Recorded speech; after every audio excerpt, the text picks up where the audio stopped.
Hi, I'm Annie Botticelli, and welcome to my June 2019 horoscope report for you.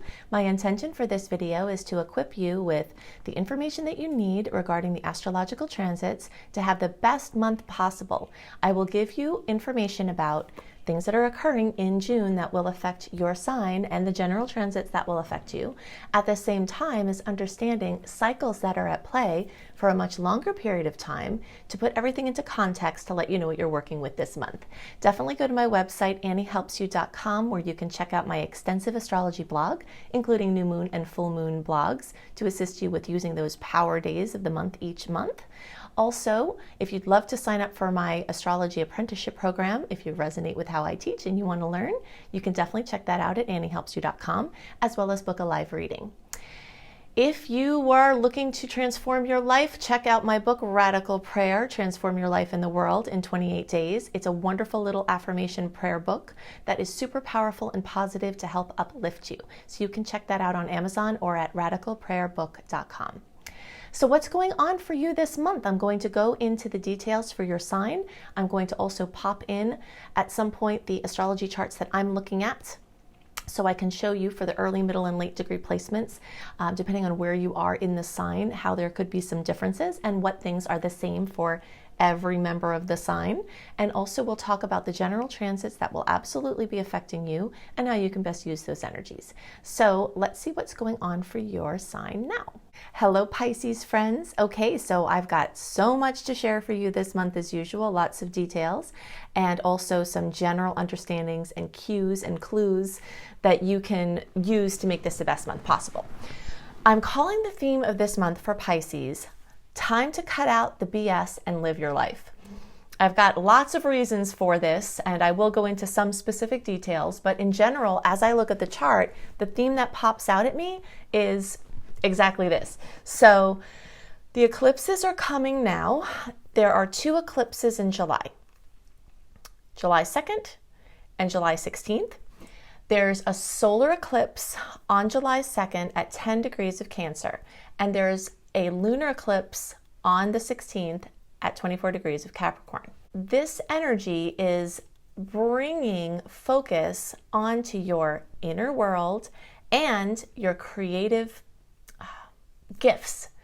And it's taking energy away from how you've been people-pleasing and, let's say, not tending to certain inner emotional things that need to be dealt with. Now, in general, of course, Pisces energy is among those who are more meticulous with minding their emotional focus. So many other signs can take great lessons from being present with emotions from Pisces energy. But what I have seen with aspects that are showing up like this is that there are things that you do really well in your inner world, and there are things that need mopping up and fine-tuning. And it will be partly for you focusing on those things that you're avoiding instead of resting on your laurels where you've done really well, and bringing more energy to the question, what do you like to do? What is fun for you? What brings you vitality? What makes you feel creatively alive? And away from, what does my job need me to do? What does the group need me to do? What does everybody, the people, the society need me to do? Now, in general, of course, I am reasonable, and I know that you can't just completely dismiss what your job needs you to do. The people need to work, and we have to, find a balance. But it's a theme that's a powerful internal and likely going to be external theme, because lunar eclipses tend to close off some energy and solar eclipses tend to open up energy. So it's not just these eclipses that I'm referring to when I'm talking about. It's very complex, but the eclipses are a huge factor as to why this is coming to a head now, because even though these eclipses are occurring in July, we feel those eclipses really strongly even 6 or more weeks before. So I want to give you a little eclipse tutorial, and that will help you to better use the energy that we're going to talk about specifically for your sign as to where the eclipses are hitting. But general understandings of what you do with eclipse energy, how it manifests. I also want to talk about this particular eclipse cycle, the Cancer Capricorn eclipse cycle, and give you a framework for when it's happened before and what kind of things you can expect based on what happened at those times, okay? So Solar eclipses tend to bring in new energy, new opportunities, new directions. There's a solar eclipse on July 2nd, and that's going to be at 10 degrees of Cancer.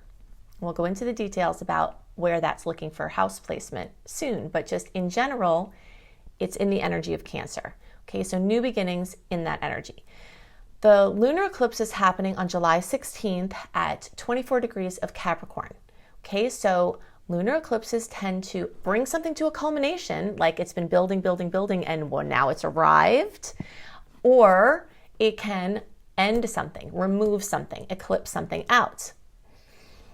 So the eclipse energies, at the times that the eclipses are strongest, well, because we're in an eclipse cycle for a couple of years at a time. So for instance, from this eclipse cycle, Cancer Capricorn started mid-2018 and runs through mid-2020. So anytime from mid-2018 to mid-2020, anything can happen that's eclipse related. You can have eclipse news nowhere near an eclipse time because there's a storyline that's at play and it's acting in your life. Okay, so you'll see it's a theme that takes place over that time. But when it's eclipse time, the month of the eclipses and the 4 to 6 weeks before and after, so over a course of several months at a time, it's more likely that something will bring this eclipse storyline that's kind of running in the backdrop out into the front in a big dramatic way, in a big notable way, with things that were pending or discussed coming to fruition or coming up to be dealt with. Okay, so now we have that time. So July is the eclipse time, but we can start really getting like heated up hot eclipse energies middle May. And that can also run through, mid-September is like this major eclipse season. So as we're getting closer to July, news is more likely to come in and things will come to a head. Okay, so that's the first thing to know. The second thing to know is that think back to like 2009 to 2011 and think back to 2000 and 2001, because those were the last times that we had the Cancer Capricorn eclipse cycle. So you can think about the themes that have been going on since mid-2018. Think about what happened 2009, 2011. Think about what happened in 2000, 2001. And those are the kind of themes that are likely to come up again. Now, I know I'm going to get this question, so I'm just going to address this here. Yes, we did have the credit, housing, financial debacle of the century in that time frame of 2008, 2009, 2010, like around there. There was quite a lot of strife in a lot of sectors, and many people had dramatic losses of house, home, work, things like that. So is it possible that those energies are going to come back in again? Yes, absolutely. Is it going to manifest that same exact way? Probably not, because there were other factors going on in the world that contributed to what that looked like. And there were different factors at play that created that bubble that then popped, than are at play now. But definitely storylines similar to that. If you think back and you were moving house or having things involving housing or moving or home or work or expanding work or family and like all of that, those kind of things are going to definitely be current. And the other themes that occurred that aren't related to those areas of life are very likely going to come back into the forefront. And those are going to be dependent on the sign, which we're going to go into more details about. But I just wanted to give you this storyline, like, okay, this principle of energy not ever disappearing or being made new, that there's this finite amount of energy, but it's changed around. It just changes form. It's very evident at eclipse time because something is removed and something is put in. And sometimes you get the new thing put in before the other thing's removed. Sometimes they happen at the same time. Sometimes there's, staggering where you like have the thing taken, there's this gaping hole and you're like, where's the thing to fill the energy? It hasn't come in yet. It takes a little time. The way I commonly see this as like a really good eclipse example is like a child is about to be born and then a grandparent passes away, So like in that same amount of time, this representative of family energy dissolves into another form, takes the form of a kid, and it's like, okay, so now this energy is present in that form. So that specific example will happen in a lot of cases, but there's so much more to it than that. So, just be on the lookout for the things that want to fall away, and the degree to which we can let those things transition away are going to affect how we can embrace the new things. One thing that I do recommend that you look into is a homeopathic remedy called gelsemium, Gelsemium. Okay, I'm not a doctor. You don't have to have a license to, work with these. You can find it on Amazon or at a health food store. Gelsemium is a homeopathic remedy that is traditionally used for stage fright, but it's also used from a more, if you're looking at the energies of the components, it's more having to do with showing up for the things that are expected from you and showing up for the things that are unavoidable. So even like midwives will give this remedy at childbirth when the woman is showing up for like the big show, So just think about the gelsemium and look into that, because it could help those things that are happening, just to kind of release the fear around stepping into your new life that wants to show up. Okay, so let's look at where in the chart these changes are likely to occur. Okay, so to best understand some of the information I'm going to share, it's helpful to know where in the Pisces spectrum you fall. So early degree Pisces are pretty much the February born, or 0 to 9 degrees.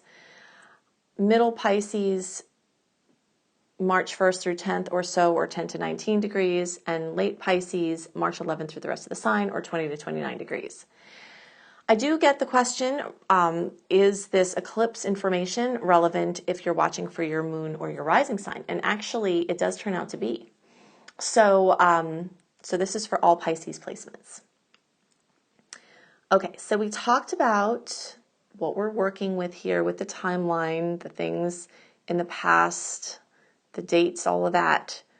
Now let's look at the actual eclipses. Okay, so the new energy coming in the 10 degrees of Cancer. So basically, you can see for early degree placements, that's going to be kind of in this area. 5th house. But it is close enough to the line that you could experience it in the 4th house. Middle degree placements, same. 4th or 5th house solar eclipse. I'll explain what that means in a second. Late degree placements, you're pretty much here in the 4th house. But depending on where you're at in the late designation, there could be, if you're a little bit earlier in the late degree designation, then that could have a little whisper into the 5th house, but pretty much the late degrees are more in the 4th house. Okay, so just in summary, early and middle, we've got new energies in 4th and 5th, and late, pretty much more concentrated in the 4th. So what does that mean? 4th is the energy of house, home, family, housing, real estate, in-home businesses, businesses about homes or run from home, childhood issues making themselves manifest now as an adult, something involving a family member or the family complex or anything like that. So many people, when there's a solar eclipse, they move into a new house. This is a very common way that this manifests. Sometimes I see it that there's an addition added to the house, there's something new about the house, or a new occupant in the house. So a new birth, or somebody else moves in, a new roommate, some kind of new chapter in home and family. So those are, very prominent energies. There can also be a new sense of connection to your ancestry. There's a lot of things going, opportunities for people to get more in touch with their ancestry through their genetic testing. Discoveries in ancestry are another way that I've seen this manifest. So all of a sudden, discovering that you have a new brother or sister that you didn't know you had, or you get in touch with a relative, a cousin, or somebody, and it has some meaning, or it's, just becomes important in some way. Or that you just move down the pursuit of, if they're for adopted people, finding your birth parents, or anything involving a parent. It is traditionally mother energy, but the house of home can relate to any family member at all. Okay, so early, middle, and late degree Pisces, lots of new energy in home and family. Early, middle, and possibly some of the late, can also have new beginnings and new energy in this fifth house. This fifth house, which is very prominent for all early, middle, and late degree placements. Okay, so you can see this all, I mean, it is true for late, even though it doesn't look like it as much here. There is a theme of this fifth house, what I was talking about, this energy, and this is coming through the polarity of the eclipse as well, that you're focusing more in this area of the chart. I'm using the early degree chart, but this is an energetic truth for all Pisces. So you're moving energy from here, which is the lunar eclipse, to the solar eclipse. Okay, so moving in the direction of your personal space, your family, your own creative energies. That's the fifth house. Creativity, your passions, your delights, your children, things involving children, and just your personal pleasures, basically, you know, hobbies and fun things for you. So you're moving towards that, away from the social scene, the 11th house, the general consensus of the world and organizations, the society and groups, the 11th house, work, career, you know, so that energy is funneling into here. Now, within all of this, you can have new beginnings in this 10th and 11th house as well. But there is, you know, if you pay attention, there is something really focused on this inner world, the intuition. You know, it's like moving from logic to intuition, moving from the outer world to the inner world. And sometimes by focusing on those different places, you actually enhance the places where you took energy from. So many people will change jobs. Okay, this lunar eclipse at 24 degrees of Capricorn. Let's look at where that is. So for early, I'll be in there. Middle, I'll be in there. 11th, and then late. Most of you late will, well, some of you late will have it in the 11th house. The rest of you late will have it in the 10th house. But it's on the line, so it could be in either. So even though the 10th house officially relates to work, the 11th house does often have work manifestations because it's large organizations and groups. And a lot of people work for large organizations. So if you're affiliated with or working with a large organization or a team focusing your job, that could be eclipsed out in favor of more individual pursuits or more leadership, or again, more things that are just directed by you and not as much directed by the team or the group. Some people might want to move, so they find a new job. Some people might have a job change, so then they move. You see, there's like a lot of that energy shuffling around between those areas. The theme I talked about before about cutting out the BS, this 11th house has to do with what other people think. So in this area over here, this fifth house is more about what you think. So there's a theme during the eclipse cycle of just this energy in this area, going to this area, of thinking more about what you think and a little bit less worried about what everyone else thinks. This 11th house also relates to friendships. So there is a very strong possibility, I've seen it happen many times, that changes within a certain friendship or friendships in general could occur. Sometimes, you know, there's a falling out with a friend or an argument or something that has been pending, you know, gets dealt with, or a friend moves away, or you move away from a friend and there's some kind of rift or some kind of separation, or an end of an old chapter and the beginning of a new chapter within a friendship. And the same thing with friendship groups. So you may fall out of resonance with certain groups that you're in favor of either more independent study or more something that feels more nurturing to you. Or it could be something like a shift in your tribe values, where you are resonating with a certain group and then you go within and find certain answers that then lead you to a different group or a different way of navigating within groups. So the context of you and your individuality and the context of the group, there's a lot of energy moving between those sectors. So those are strong themes that are coming up at this time. People may change their relationship with social media and with the internet.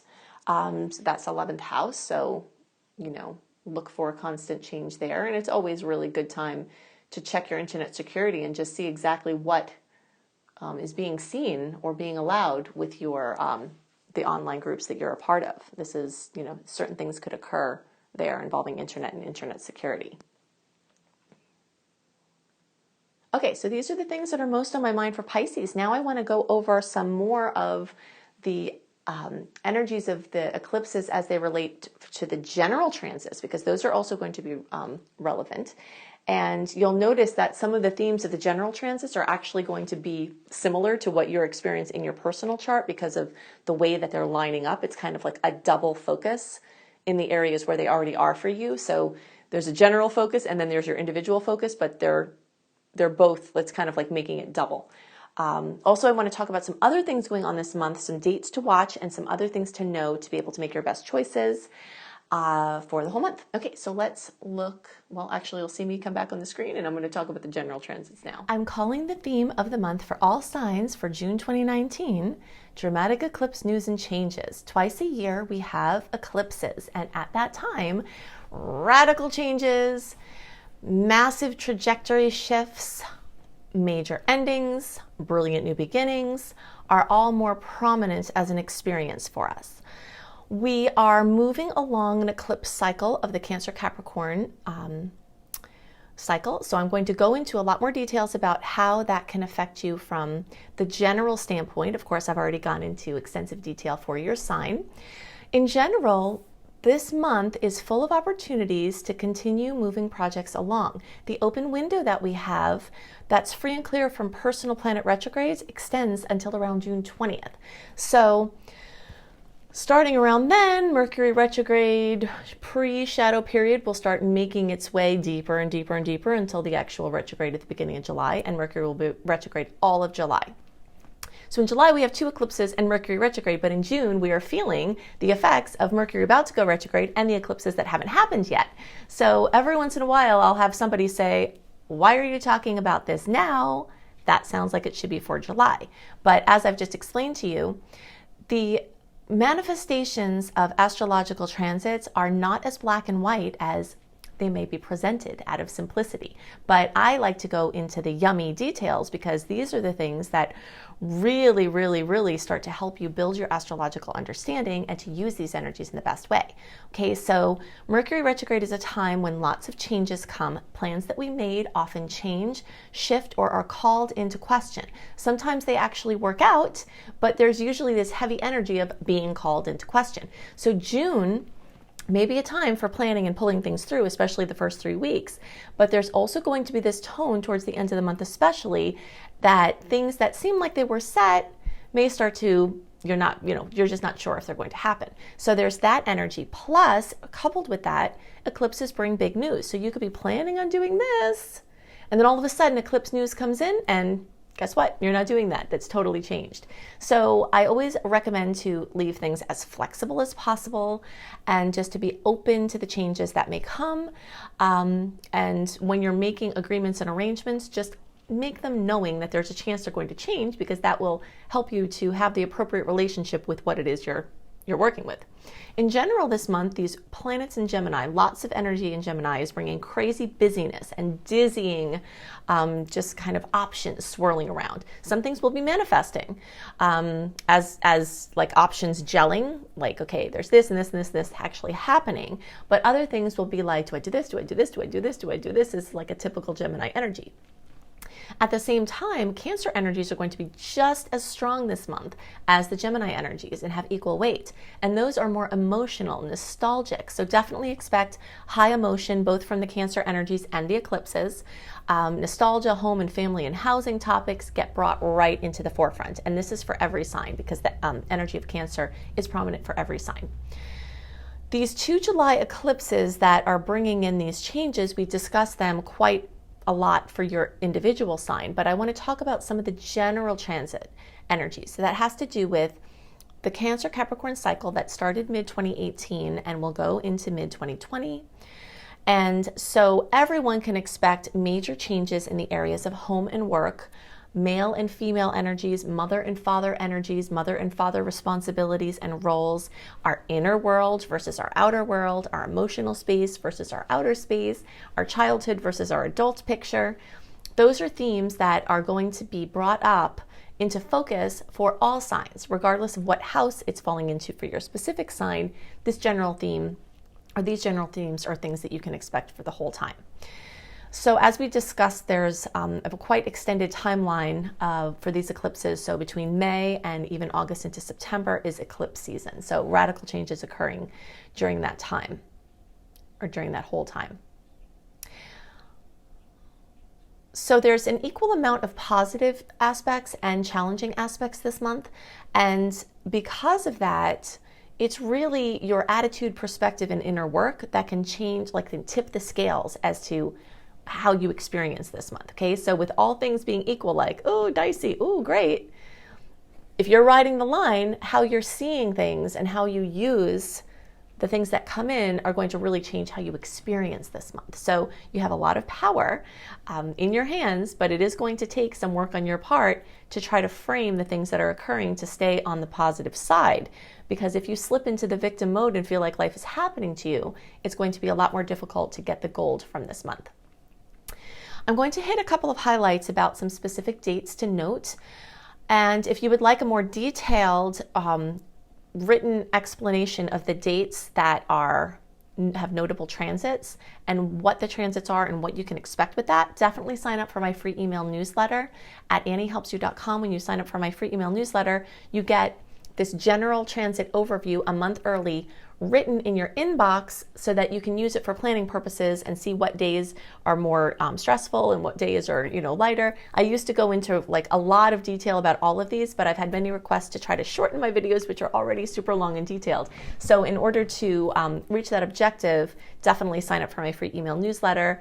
I don't send out a ton of email newsletters because I don't like how that feels to get it. So when you sign up for my newsletter, know that you will be treasured and honored and respected. So I'm going to go into, let's see, a few here. June 2nd, like really actually the first several days of the month are my favorite days of the month to do anything important. It might just have it that you have to do these important things on other days, and that's totally fine. But if you can plan something, if there's something that you're planning, something that you have, an intention to do ahead of time, this early part of the month, like the first 3 or 4 days or so, is more sweet and uninterrupted by the intermittent challenging aspects than any other time in the month. Because the rest of the month, it's like sweet, dicey, sweet, dicey, sweet, dicey, right on top of each other, often on the same day. But this little cluster right at the beginning, you're in this free time, free from personal planet retrogrades. You are in this time where the aspects are sweet. You've got the new moon on June 3rd in Gemini. This is a month where a lot of travel opportunities are going to abound because Gemini energy is prominent. New moon in Gemini and full moon in Sagittarius are all things that tend to bring travel and opportunities for expansion and moving around. Okay, so try to do your important things in the beginning of the month if you can help it. Otherwise, I always say intuitively align your actions with the energy that you're experiencing. Because what happens, again, it's like people want to have a black and white answer and say, is this a good day or a bad day? The answer is, we don't know, okay? Because it depends on how you experience it. A lot of these aspects you can feel, even though they're happening on one day, you can feel them up to 5 or a week or longer before they happen. So they're mixing energies, just like mixing flavors in a meal. And they fade in and fade out. So you have to tune in, and if you have to do something, you kind of feel that internal sense of timing and that divine synchronicity lining up in front of you and say, okay, and now, it's just like catching a wave. If you've ever been surfing, it's like you have to wait for that exact second. And if you hit it just right, then you coast and have an amazing ride. But that's what we're trying to do. So no astrologer and no horoscope in the world is going to be able to give you all of the answers that you need. You need to tune in, given the information that you're given, and find your own way according to how energy is moving through you. Because there could be a transit on a day that's amazing, and in your personal chart, which we can't see from the general chart perspective, you could be having a challenging lineup. So, you just have to follow your flow. Okay, so beginning of the month, awesome. New moon on June 3rd, time to make your new moon wishes. And I have a blog about the new moons and the full moons on my website to help you best use those days. So if you want to see how you can best use your new moon and Gemini wishes, you can do a search for new moon and Gemini Annie. I think if you even just do that on any search, it will come up. That blog will come up. Okay, so we have a lot of stressful aspects this month, oppositions and squares, which are putting pressure on a situation. Okay, so for some people, this could be crunch time to make something happen. For some people, this could be an interference with plans that were made or an interference with certainty that you had. Also, it could be overstimulation and overdoing and overcommitting. So just be really careful there. There are going to be a lot of forces that are working against, encouraging you to overdo at the same time as working against you if you actually do that. Okay, in the middle of the month, this Jupiter square Neptune, that we had this happen in January. We're going to have this happen again in September. In general, this is a time where the odds are more in favor of a disappointment now than a triumph. If you're not, again, listening to this, the best way to describe it is it's your inner limits, finding and setting your inner limits, because Jupiter's expansive energy just wants to go, whoo, expand, expand, expand, expand. And then Neptune throws questions into that, throws, a lack of clarity, throws confusion. So it's like you feel this expansion wanting to come, but you either don't know how to use it, how to do it, or in which way to go, what direction. So definitely try to follow the flow and settle into the new norm of what you've already expanded, rather than trying to continue too much expansion, if possible. This full moon in Sagittarius at almost 26 degrees on June 17th will bring fullness, completion, fruition to all things Sagittarius. So anything involving teaching, learning, international travel or business, different countries, different cultures, different languages, spiritual pursuits, anything involving the church, if you're, whether it's a specific church or just spirituality in general. And a lot of trips or information about trips or gelling of trips could come at this time, or education opportunities.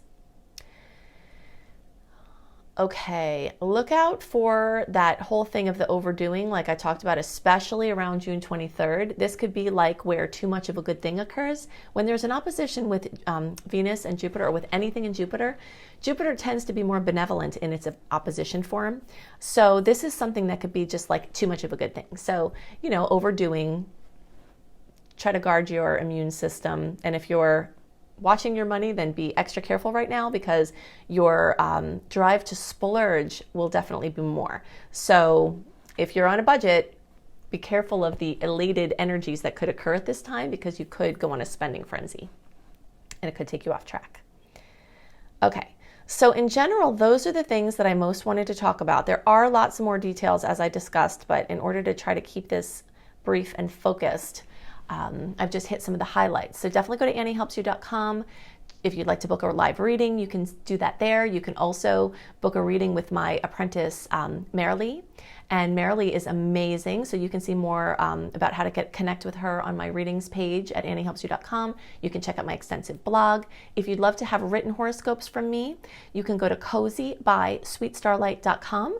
And I do written horoscopes a month ahead, sometimes talking about different things than we talk about in the video. So you get a more extensive view and a written version there, plus lifestyle blogs. And definitely check out my book, Radical Prayer, Transform Your Life in the World in 28 Days. You can see that on Amazon, and you can buy that internationally. It also can be available and ordered, either if they're not already, at booksellers across the world, or you can see it at radicalprayerbook.com. So I hope you have a wonderful month. I hope the eclipses bring you good news and lots of chances for wonderful transformation, and I'll see you next month. Bye.